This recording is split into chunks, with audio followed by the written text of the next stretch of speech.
warahmatullahi wabarakatuh.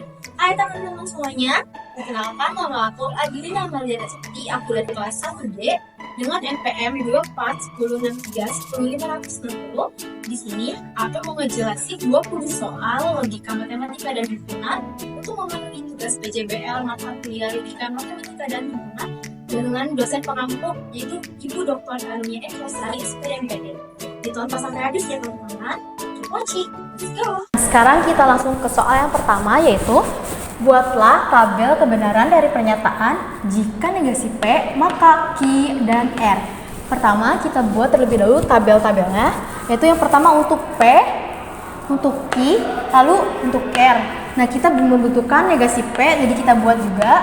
Lalu untuk Q dan R, dan ada yang terakhir untuk keseluruhannya, yaitu jika negasi P maka Q dan R. Pertama kita isi dulu yang P dengan 4 benar dan 4 salah.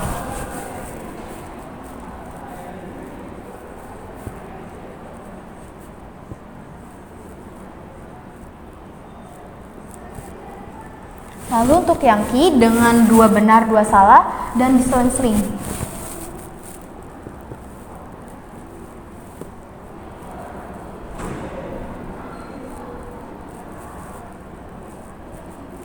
Lalu untuk yang R benar 1 salah 1 dan tetap diselang-seling ya.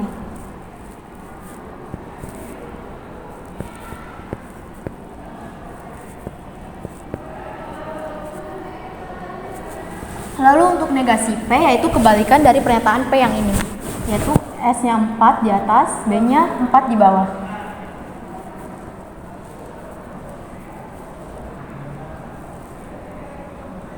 Lalu untuk Q dan R, dari pernyataan Q dan R, jika ada salah satu yang salah, maka dia akan salah. Nah ini kan benar dan benar, benar, benar dan salah, salah, salah dan benar, salah, salah dan salah, salah, benar dan benar, benar, benar dan salah, salah, salah dan benar, salah, salah dan salah, salah. Selanjutnya untuk negasi P maka Q dan R. Nah jika negasi P maka Q dan R, kita lihat di yang keduanya. Jika S maka B, berarti B. Jika S maka S. Nah ini sama-sama salah, jadi dianggap benar. Jika S maka S lagi, berarti benar. Lalu ini S dengan S lagi, benar. Lalu untuk benar dan benar, benar. Lalu jika benar maka salah, salah. Jika benar maka salah, salah. Jika benar maka salah, salah. Nah, jadi tabel kebenaran dari pernyataan jika negasi P maka Q dan R itu adalah ini. Ini tidak termasuk tautologi ataupun kontradiksi ya teman-teman. Jadi inilah tabel kebenarannya. Nomor 2, dengan soal buatlah tabel kebenaran dari pernyataan P atau Q itu ekuivalen dengan negasi dari negasi P dan negasi Q. Nah, kita buktikan dengan tabel kebenaran ya. Pertama kita buat terlebih dahulu yang P-nya, lalu Q, lalu negasi P, lalu kita membutuhkan negasi Q juga, lalu P atau Q, lalu ada negasi P dan negasi Q, lalu ada negasi dari negasi P dan negasi Q, lalu yang terakhir adalah keseluruhannya yaitu P atau Q berekuivalen dengan negasi dari negasi P dan negasi Q. Pertama kita ke P. Buat 2 benar dan 2 salah.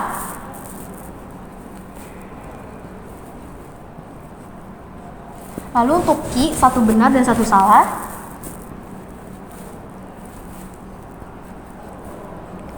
Lalu untuk negasi P itu kebalikan dari P yang ini. Jadi 2 salah di atas dan 2 benar di bawah. Lalu negasi Q juga kebalikan dari ini.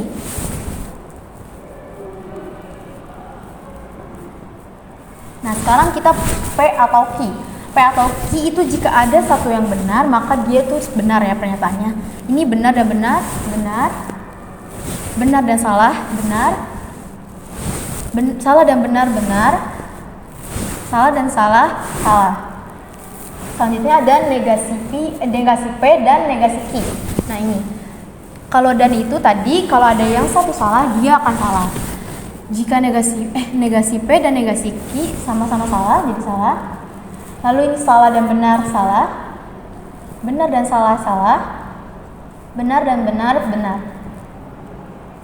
Selanjutnya, negasi dari negasi P dan negasi Q. Berarti negasi dari pernyataan yang ini. Kita ubah aja yang S menjadi B, yang B menjadi S.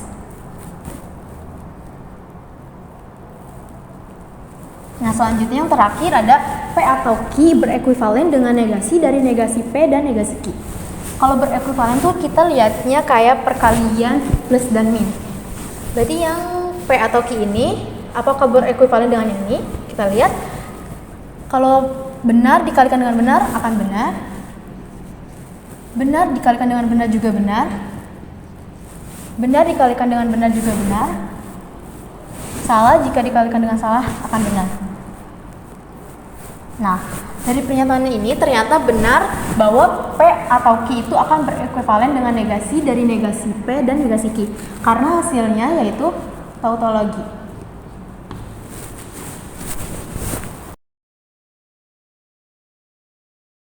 Nah, kita langsung ke soal selanjutnya, yaitu membuktikan kebenaran dari sifat asosiatif P eksklusif Q eksklusif R akan berekuivalen dengan P eksklusif Q eksklusif R.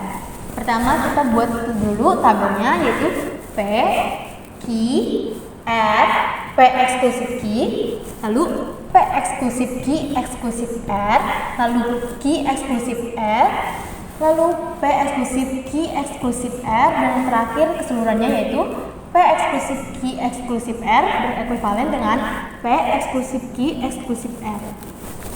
Nah, yang pertama kita buat 4 benar dan 4 salah.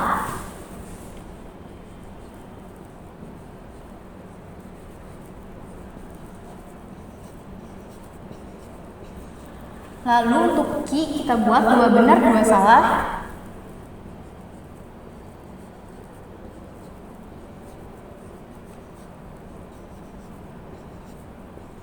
Lalu untuk yang R kita buat 1 benar dan 1 salah.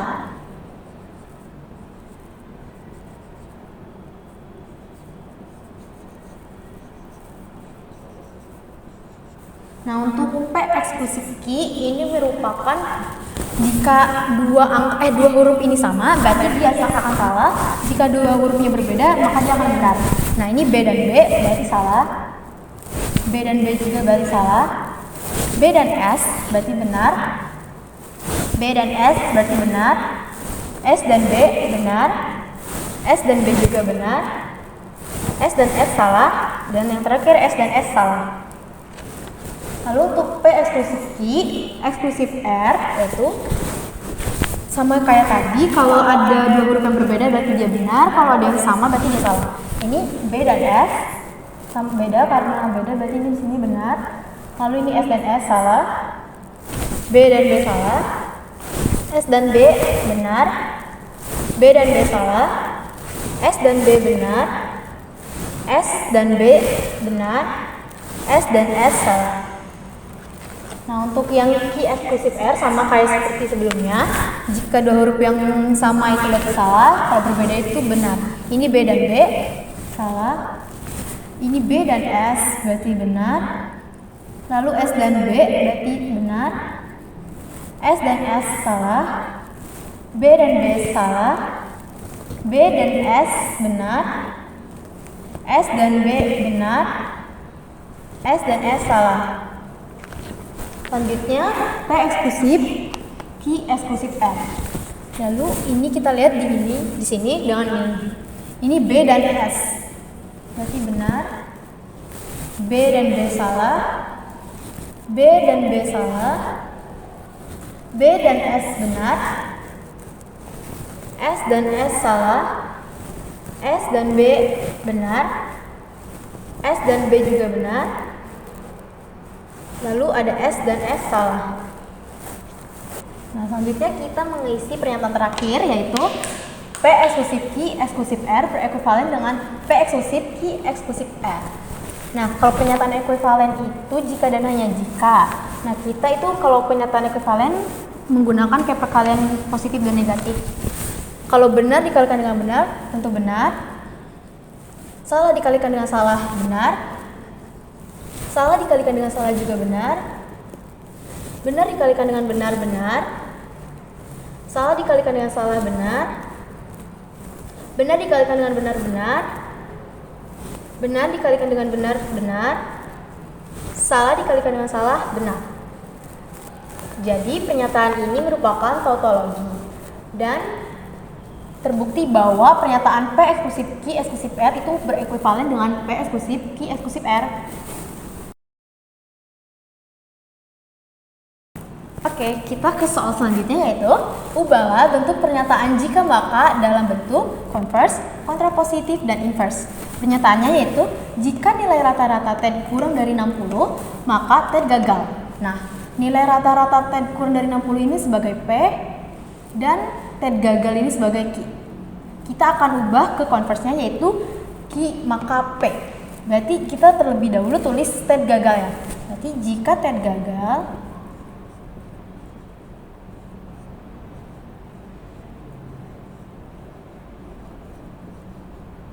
selanjutnya P-nya, maka nilai rata-rata TED kurang dari 60.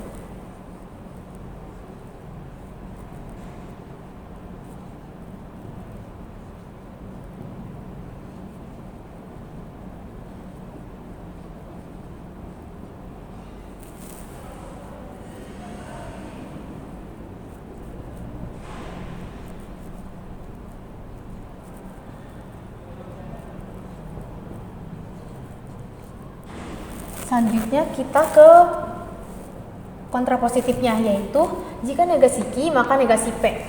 Kita negasiin yang TED gagal ini, negasinya yaitu berarti lulus. Jika TED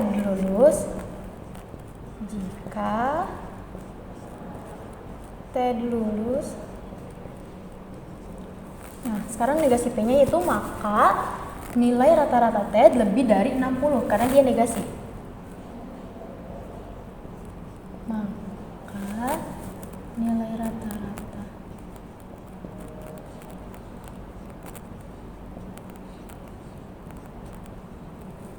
TED lebih dari 60.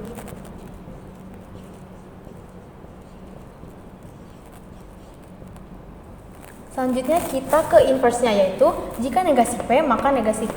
Kita negasiin dulu P ini. Nilai rata-rata TED kurang dari 60, berarti negasi P-nya yaitu nilai rata-rata TED lebih dari 60.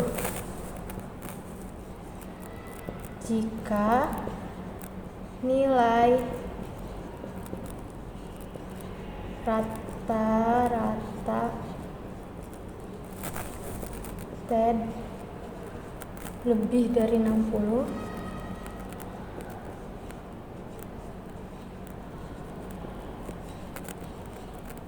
lalu makanya itu negasi Q. Awalnya TED gagal berarti TED lulus. Jadi maka TED lulus. Inilah pernyataan converse, kontrapositif, dan inverse dari jika nilai rata-rata TED kurang dari 60 maka TED gagal.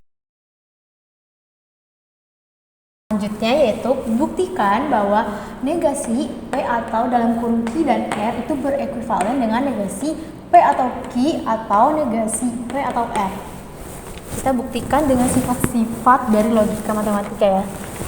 Pertama kita tulis negasi P atau Q dan R-nya. Kita fokus yang ke sebelah kirinya yang ini. Nah, kita ubah negasi P atau Q dan R-nya itu menjadi menggunakan sifat distributif, yaitu negasi P atau Q dan Q atau R. P atau ulang dari awal apa jangan? Oke. Dan P atau R. Kita menggunakan sifat distributif.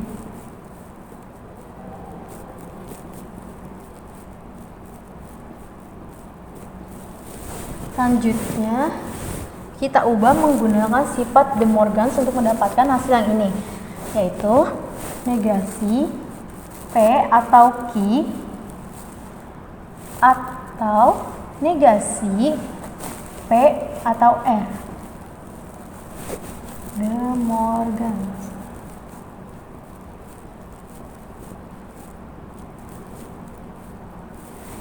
Dan sudah terbukti bahwa negasi P atau Q dan R itu akan berekuivalen dengan negasi P atau Q atau negasi P atau R.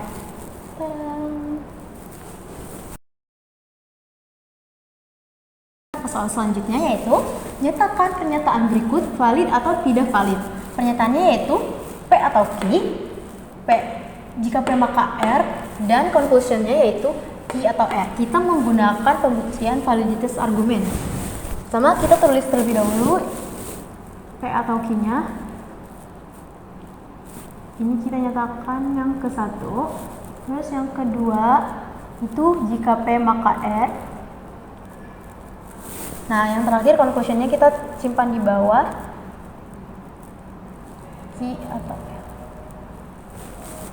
Nah, kita tandai terlebih dahulu kalau yang pernyataan 1 dan 2 ini diberikan oleh soal.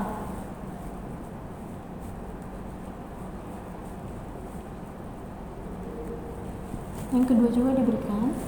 Nah, ketiga kita ubah terlebih dahulu pernyataan yang satu ini P atau Q menggunakan sifat komutatif. Itu kita tuker ya. Jadi Q atau P. Kita tulis di sini nomor 1 komutatif.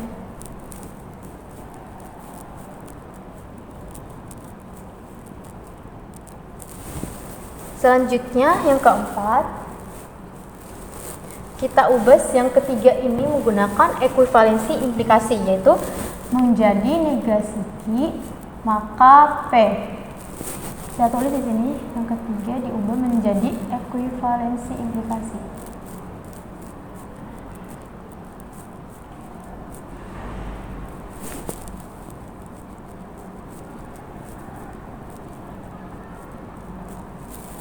Selanjutnya yang kelima, kita menggunakan sifat silogisme dari pernyataan jika negasi Q maka P, lalu yang kedua P jika P maka R. Menjadi hasilnya yaitu jika negasi Q maka R.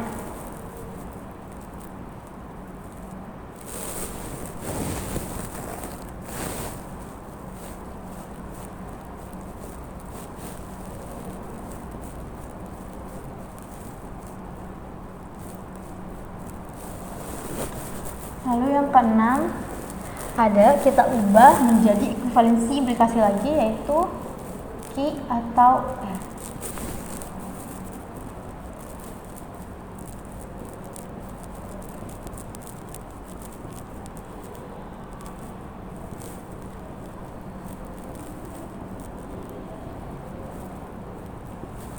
Nah, pernyataannya sudah sesuai dengan conclusion akhirnya. Jadi sudah terbukti bahwa pernyataan ini adalah valid. Kita ke soal selanjutnya yaitu bilangan asli berhingga atau bilangan bulat negatif itu berhingga. Nah, terus selanjutnya ada pernyataan bilangan bulat negatif tak berhingga. Kita ubah pernyataan ini ke dalam bentuk PQ. N berhingga itu sebagai P ini atau Z negatif berhingga ini sebagai Q. Nah, pernyataan kedua Z negatif tak berhingga, berarti Q ini menjadi negasi Q. Lalu conclusionnya yaitu bilangan asli berhingga yaitu P. Kita menggunakan PQ untuk membuktikannya ya. Berarti P atau Q. Lalu yang kedua negasi Q.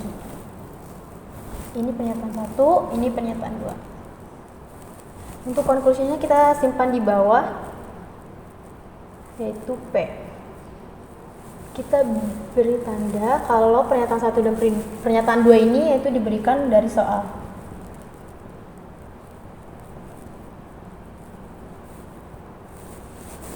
Nah, untuk pernyataan yang ketiga yaitu kita ubah P atau Q ini menjadi Q atau P menggunakan sifat komutatif. Kita beri keterangan di sini. Pernyataan 1 komutatif. Lalu yang keempat, kita ubah Q atau P ini menjadi negasi Q, maka P menggunakan ekuivalensi implikasi.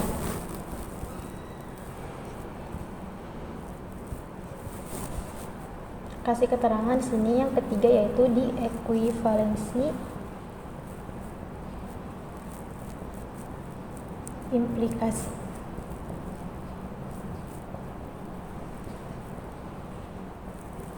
Lalu yang kelima, yaitu kita menggunakan sifat modus ponens untuk pernyataan 4 dan 2. Jika negasi Q, maka P dan negasi Q.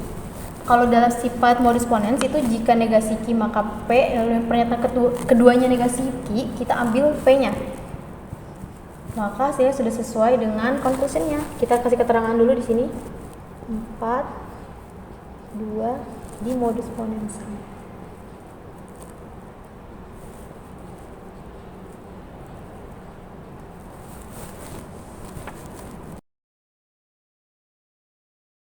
Soal selanjutnya kita membuktikan validitas argumen. Argumennya yaitu yang pertama ada jika P maka R, terus ada P atau Q, lalu yang ketiga ada negasi Q, dan konklusinya R. Kita tulis ulang pernyataan 1. Jika P maka R, lalu yang kedua P atau Q, lalu yang ketiga ada negasi Q. Konklusinya kita simpan di bawah. Kita kasih keterangan di sini bahwa pernyataan 1 itu diberikan dari soal. Begitupun pernyataan 2 dan pernyataan 3. Lalu yang ke step keempat, kita ubah terlebih dahulu P atau Q ini menjadi ekuivalensi implikasinya, yaitu jika negasi P maka Q. Kita kasih keterangan di sini 2 di ekuivalensi implikasi. Ekuivalensi implikasi.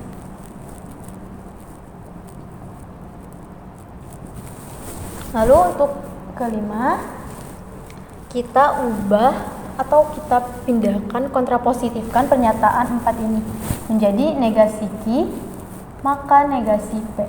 Maka P,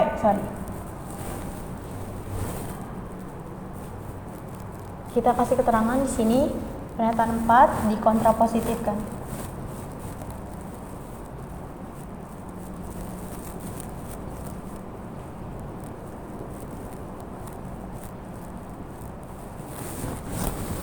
Lalu yang keenam, kita ubah pernyataan 5 dan 1 ini menggunakan sifat silogisme. Jika negasi Q maka P, lalu jika P maka R. Nah, yang kita ambil artinya yaitu negasi Q maka R. 5 dan 1 disilogismekan.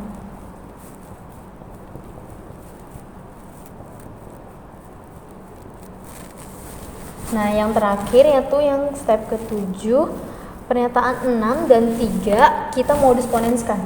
Jika Q maka R, lalu jika negasi Q maka R, lalu negasi Q. Artinya hasilnya yaitu R. Ini sudah sesuai dengan conclusionnya. Kita kasih keterangan terlebih dahulu. 6 dan 3 di modus ponenskan.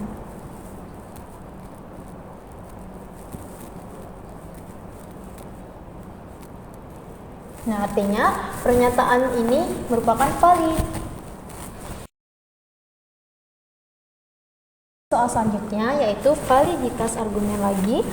Pernyataannya, untuk setiap X elemen universal Px atau Qx, lalu A elemen U, ada juga Qa, maka Ra. Dengan conclusionnya yaitu Pa atau Ra.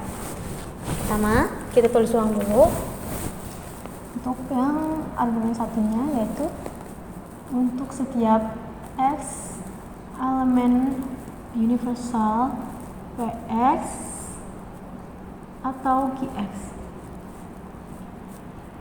Kita kasih keterangan di sini bahwa itu diberikan dari soal. Dan begitupun pernyataan kedua yaitu A elemen universal. Ini juga diberikan dari soal. Lalu pernyataan yang ketiga yaitu jika QA maka RA. Ini pun diberikan dari soal. Dengan conclusionnya PA atau RA ini disimpan di bawah.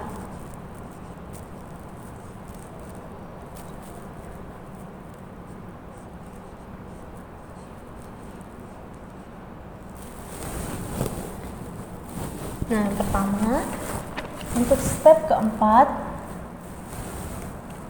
kita ubah dulu yang 1 dan 2 ini menjadi spesifikasi.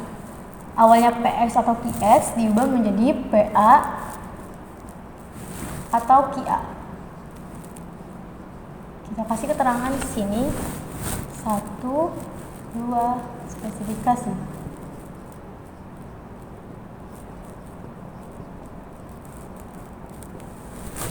Lalu step kelima, kita ubah PA atau QA ini menjadi ekuivalensi implikasinya, yaitu jika negasi PA maka QA.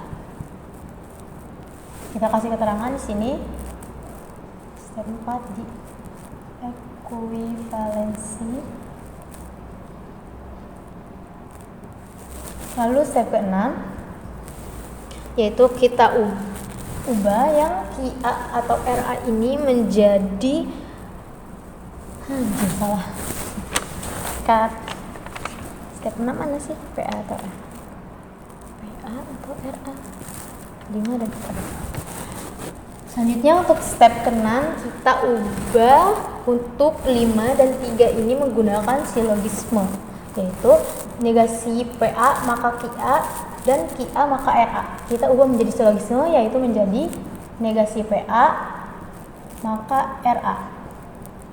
Kita kasih keterangan di sini 5 dan 3 silogisme.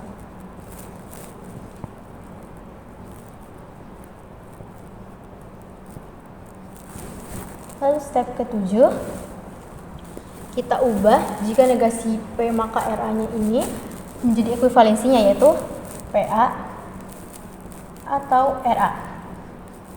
Kasih keterangan di sini step 6 di ekuivalensi.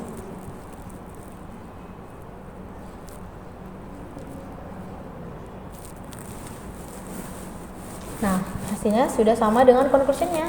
Jadi pernyataan ini valid. Selanjutnya lagi, untuk step X elemen U, jika PX maka QX. Nah, yang kedua ada untuk step X elemen U, jika QX maka RX. Nah, ada juga A elemen U dan PA dengan conclusionnya yaitu RA. Pertama kita tulis dulu untuk argumen satunya, yaitu untuk setiap X elemen U PX maka QX. Nah, untuk argumen keduanya, untuk setiap X elemen U jika QX maka RX. Untuk yang ketiganya yaitu A elemen U. Nah, yang keempatnya PA. Dengan conclusionnya kita simpan di bawah, yaitu RA. Kita kasih keterangan di sini bahwa 1, 2, 3, dan 4 itu diberikan dari soal.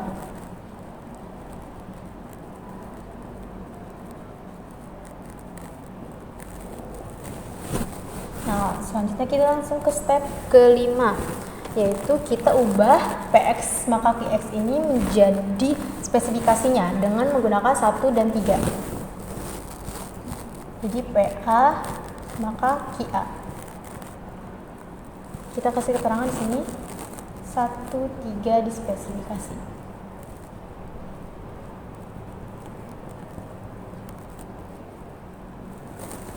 Selanjutnya step ke-6, kita ubah yang QX maka RX ini spesifikasi juga menggunakan 2 dan 3 menjadi QA maka RA. Kita kasih keterangan juga di sini 2 dan 3 spesifikasi.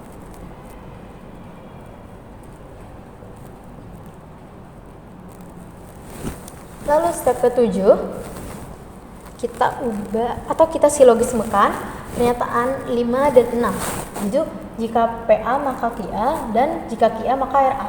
Kita cari yang ini ya. Jadi PA maka RA.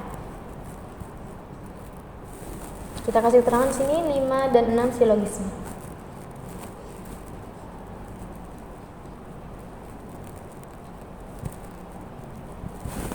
Nah, yang step ke-8 kita ubah 7 dan 4 menggunakan modus ponens. Jika PA maka RA, lalu PA. Berarti yang diambil adalah RA-nya. Hasilnya sudah sama dengan conclusion-nya. Kita kasih keterangan terlebih dahulu di sini bahwa 7 dan 4 di modus ponens.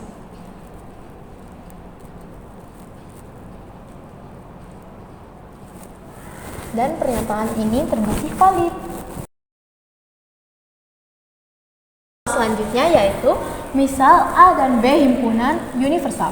Buktikan jika A subset A iris B dan B subset A iris B, maka A sama dengan B.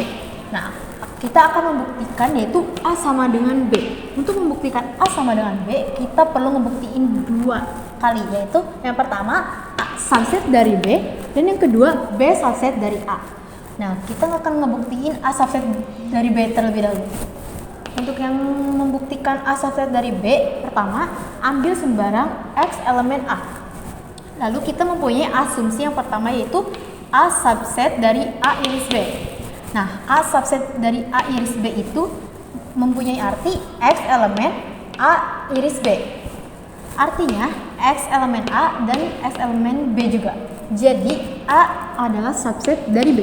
Untuk yang pernyataan 1 sudah dibuktikan bahwa benar. Nah, sekarang kita yang kedua yaitu B subset dari A. Nah, pertama ambil sembarang X elemen B. Kita mempunyai asumsi yang kedua yaitu B subset dari A iris B.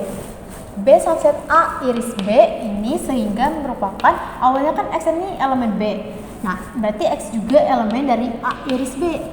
Artinya X elemen A dan X juga elemen B. Jadi B ini subset dari A. Pernyataan kedua sudah dibuktikan benar. Jadi pernyataan jika maka ini merupakan benar. Soal selanjutnya yaitu buktikan jika A subset B lalu A subset C, A subset D, dan C iris D itu subset A, maka A sama dengan B iris C iris D. Nah, kita misalkan A, B, C, D ini himpunan-himpunan pada universal. Kita mempunyai asumsi yang pertama yaitu A subset B, kedua A subset C, ketiga A subset D, yang keempat C iris D ini subset dari A. Nah, kita akan membuktikan bahwa A ini sama dengan B iris C iris D. Untuk membuktikan ini, kita perlu membuktikan yang pertama yaitu A subset dari B iris C iris D. Yang kedua, B iris C iris D ini subset dari A. Kita akan membuktikan yang pertama dulu. Nah, untuk membuktikan yang pertama ini kita ambil sembarang X elemen A dari asumsi I yang ini. Jika X elemen A maka X elemen B karena A subset B. Nah, dari asumsi II atau I2 yaitu A subset C. Nah, jika X elemen A maka X elemen C.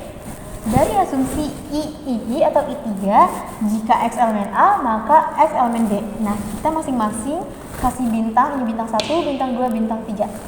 Dari bintang 1, bintang 2, dan bintang 3 berdasarkan obtaining N diperoleh X elemen B dan X elemen C lalu dan X elemen D. Sehingga kita penulisannya menjadi X elemen B iris C iris D. Jadi A ini merupakan subset dari B iris C iris D. Nah, lalu kita akan membuktikan yang kedua yaitu B iris C iris D ini subset dari A. Pertama kita ambil sembarang X elemen B iris C iris D. Artinya X ini elemen B dan X elemen C dan X elemen D. Dari sifat in partikular diperoleh X elemen C dan X elemen D. Kita ambil C dan D-nya karena kita nggak butuh yang B. Terus itu diubah menjadi penulisannya X elemen C iris D. Dari asumsi 4 yaitu yang ini C iris D subset A. Ketika X elemen C iris D, maka X ini merupakan elemen A. Jadi B iris C iris D ini subset dari A. Terbukti.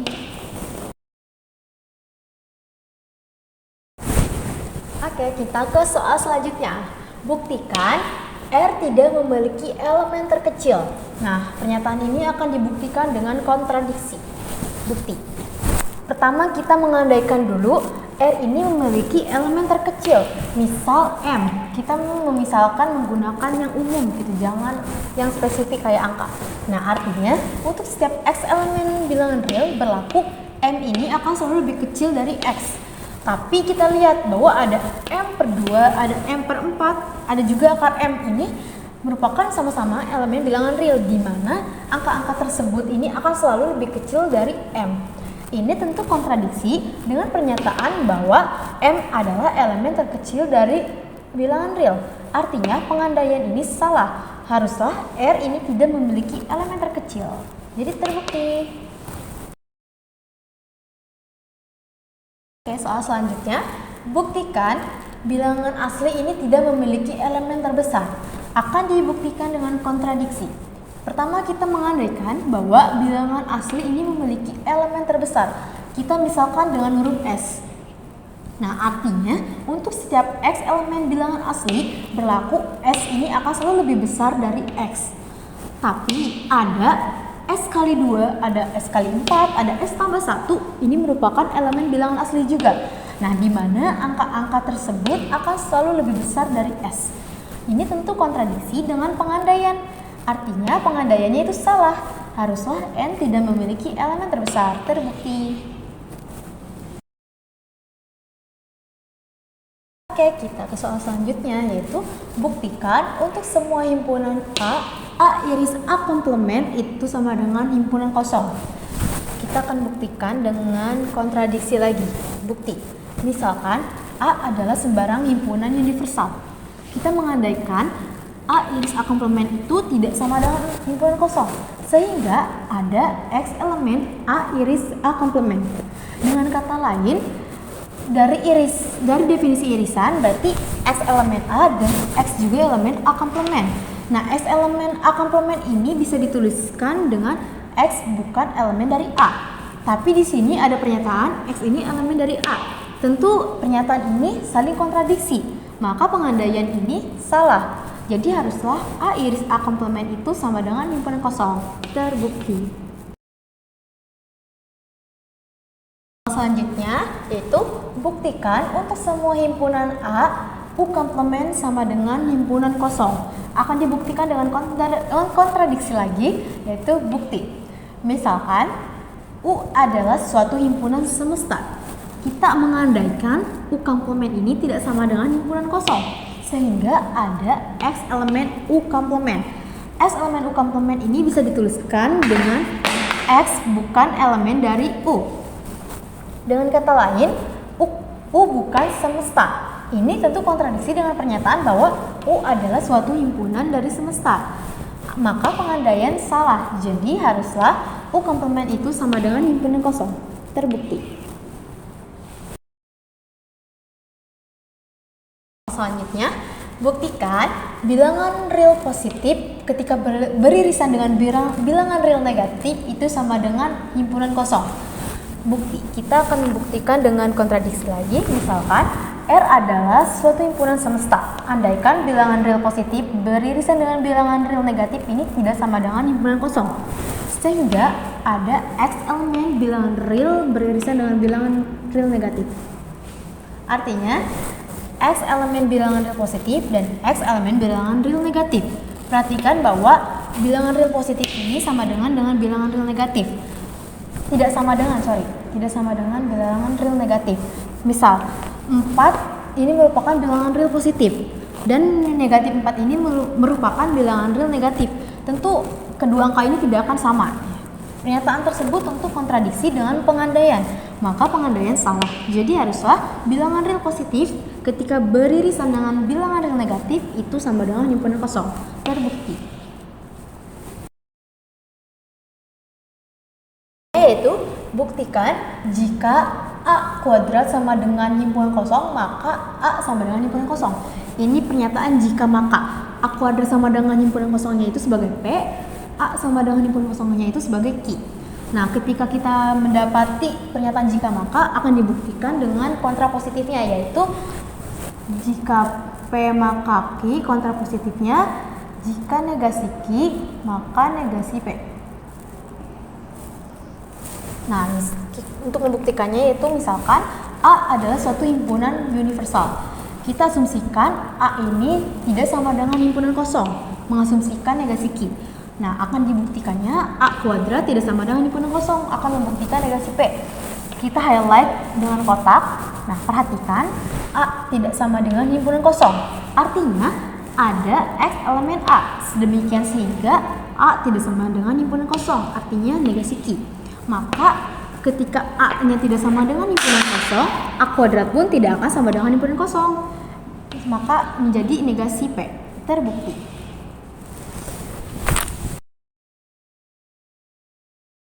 Soal selanjutnya yaitu buktikan untuk setiap N lebih besar sama dengan 3, N kuadrat ditambah 1 lebih besar sama dengan 3N. Kita akan membuktikan dengan induksi matematika. Untuk membuktikannya itu pertama langkah basisnya terlebih dahulu. Untuk setiap N sama dengan 3 di sini terdapat dari sini ya. Untuk N sama dengan 3, kita ganti N di sini menggunakan angka 3, yaitu 3 kuadrat ditambah 1 lebih besar sama dengan 3 dikali 3. 3 kuadrat kan 9, ditambah 1 10. Lebih besar dari sama dengan 3 kali 3 9. Tentu 10 itu lebih besar dari sama dengan 9. Yang kedua yaitu langkah induksi. Untuk setiap K lebih besar sama dengan 3, jika PK benar maka PK plus 1 tentu akan benar. Nah, kita mengasumsikan untuk setiap K lebih besar sama dengan 3, maka PK ini benar. Kenapa diasumsikan? Karena untuk mencari PK plus 1. Artinya berlaku K kuadrat ditambah 1 lebih besar sama dengan 3K. Nah, yang kedua akan dibuktikan bahwa PK plus 1 ini benar. Dengan kata lain, untuk N di sini diganti menjadi K plus 1. Jadi, K plus 1 kuadrat ditambah 1 lebih besar sama dengan K dikali K plus 1, 3 dikali K plus 1. Perhatikan yang ruas sebelah kirinya. Yang K plus 1 kuadrat ditambah 1. Sama dengan kita operasikan K plus 1 kuadrat ini menjadi K kuadrat ditambah 2K ditambah 1 ditambah 1. K plus 1 kuadrat ditambah 1 ini akan lebih besar sama dengan, nah, K kuadrat plus 1-nya ini kita satukan, 2K ini kita keluarkan, ditambah 1 lagi. Habis itu K plus 1 kuadrat ditambah 1 ini akan lebih besar sama dengan 3K plus 2K plus 1. Nah, 3K ini didapat dari K plus 1 kuadrat, K kuadrat ditambah 1 ini sama dengan 3K. Kita ganti K kuadrat tambah 1 ini menjadi 3K. Nah, kita kan mau ngebuktiin bahwa K plus 1 kuadrat ditambah 1 ini harus lebih besar sama dengan 3K plus 1. Sedangkan di sini kita adanya 3K plus 2K plus 1. Maka kita ubah terlebih dahulu ininya menjadi operasikan. Jadi 3K plus 3. Nah, di sini kita punya 3K plus 3. Kita highlight plus 3-nya. Di sini kita highlight plus 2K plus 1-nya. Kita misalkan 2K plus 1 itu akan lebih besar atau lebih kecil dari 3. Kita masukkan angka di K. Karena di sini ada sama dengan 3, kita masukkan 3. 2 dikali 3, 6. 6 ditambah 1, 7. 7 akan lebih besar dari sama dengan 3. Jadi 2K plus 1 ini akan lebih besar sama dengan 3. Kita tulis di sini 3K plus 3. Nah, jadi karena 3K plus 2K plus 1 ini akan lebih besar sama dengan 3K plus 3, jadi kita langsung aja tulis 3K plus 3-nya di sini. Jadi K plus 1 kuadrat ditambah 1 lebih besar sama dengan 3K plus 3. Dari situ kita tulis agar menyerupai angka yang di atas. Kita pecahin jadi 3 dikali K plus 1. Ini sudah sama dengan yang ini. Maka terbukti.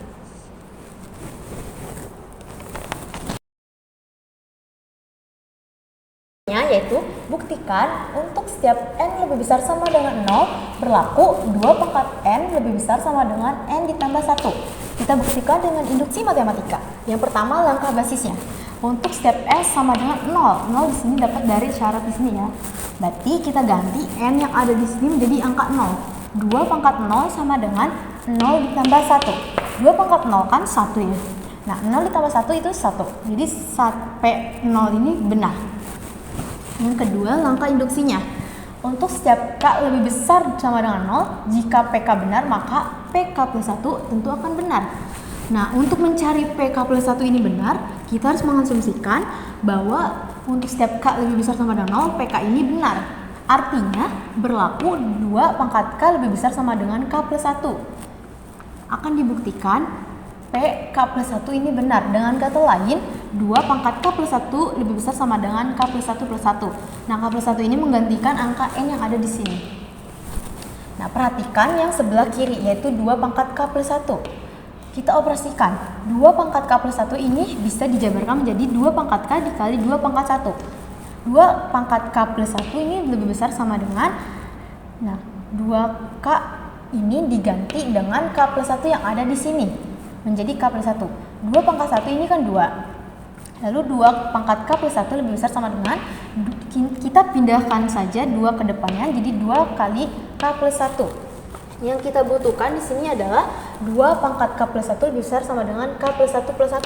Maka kita ubah yang ada di sini sedemikian agar mendapatkan K plus 1 plus 1.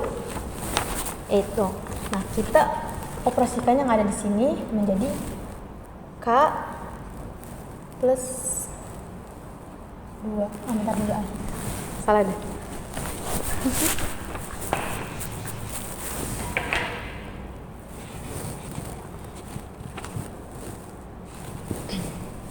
Oke, di sini ada 2K plus 1, sementara yang dibutuhkan itu adalah K plus 1 plus 1. Nah, kita asumsikan masukkan suatu angka di angka K ini.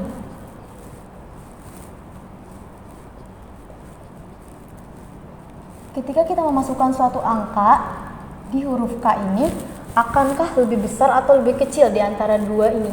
Misal kita masukkan angka 1. 1 ditambah 1, 2. 2 dikali 2, 4.